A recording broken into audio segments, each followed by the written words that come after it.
Hãy đến ngay với chúng tôi này, Five Star English, cùng vào lớp Anh ngữ 5 sao này. We got what you need.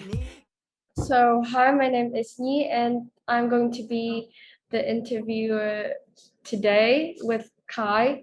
So, today we will be talking about game addiction, which is a very famous addiction nowadays. So, in recent years, the smartphone had surpassed the computer and most of the gaming device.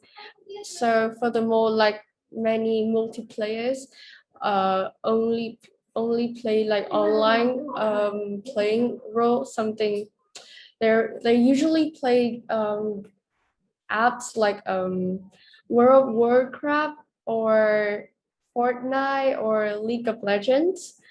So about recording to the internet, about like 160 millions American play MMORPGs, which stands for the online playing something virtual on the internet. And like all good things, video games are best in moderation, and adults and children alike are develop unhealthy obsessive relationships with video games that they love.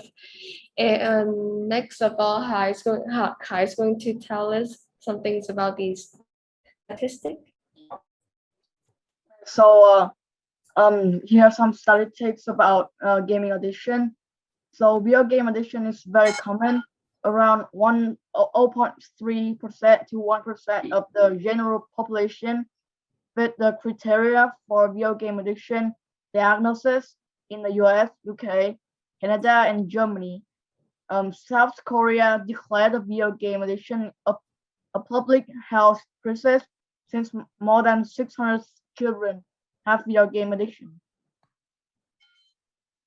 Okay, so after hearing the statistic, you have already known that there are many video games players around the world, and due to that, they might have video games addiction, and that's why I'm going to talk about the symptoms that that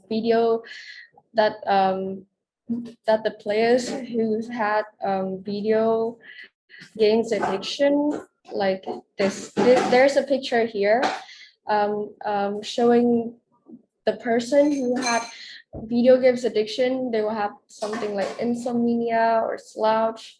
So as with many other addiction, video games addiction has some warning signs too, and it's very important to know to how to recognize these signs, because they might happen to your friends or even yourself.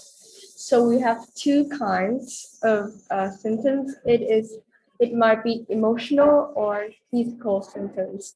So for emotional, you'll feel you have the feeling of restlessness or the irritability when you're unable to play video games. And you might be lying to your friends or your family about the amount of time you spend playing video games. And next is the physical symptoms. So first of all, you have fatigue or migraines, and insomnia, which is having difficulty in sleeping. And because you're staying in your room too long for playing video games, you might have like eye strain and unhealthy body. Yes. So because these symptoms are very bad for you, we have came up with some solutions to deal with it too. So here are some solutions that we came up with. So the first solution is that we have to talk to people who have video game addiction about the risks of video games and constantly watching for signs of video game addiction in them. The next one is you have to set time limits for play and stick to them. And you have to keep phones and other gadgets out of the bedroom so you won't play into the night. And you also need to do other activities every day, including exercise. This will lower the health risk of sitting and playing for long stretches of time.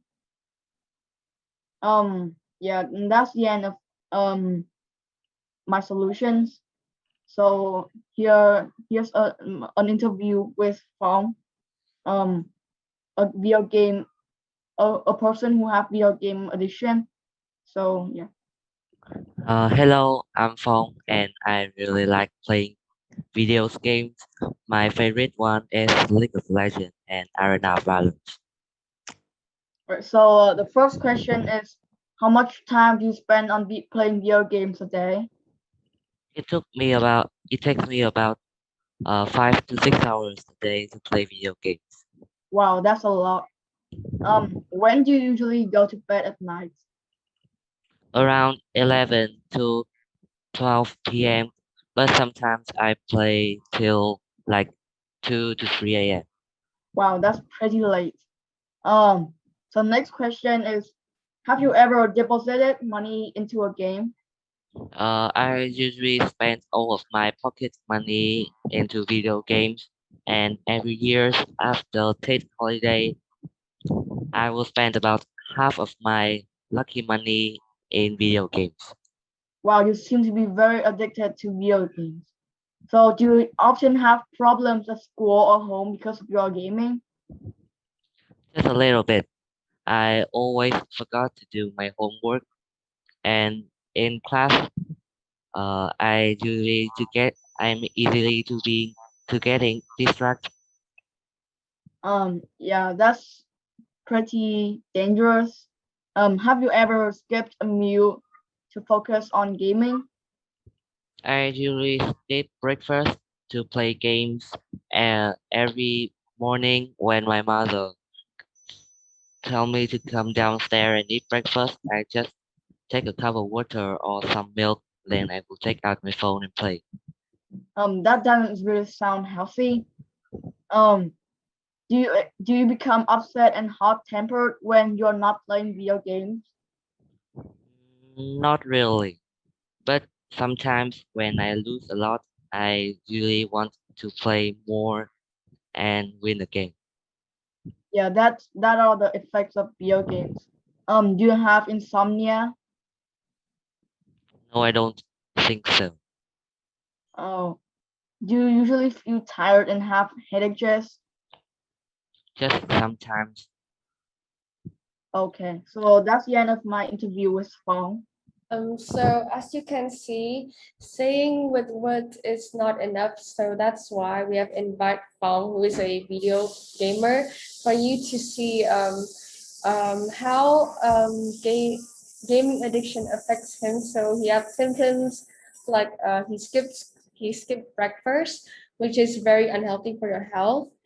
He plays video games like over 6 hours, and it will gives you like eye strain. Yes, and yeah. So if you're a video game player, please be careful and know your limits. Even though we love games so much, and yeah, that's the end of our presentation. Thank you. Well done, guys. Very good. 5 star, 5 star, 5 star English. 5 star, 5 star.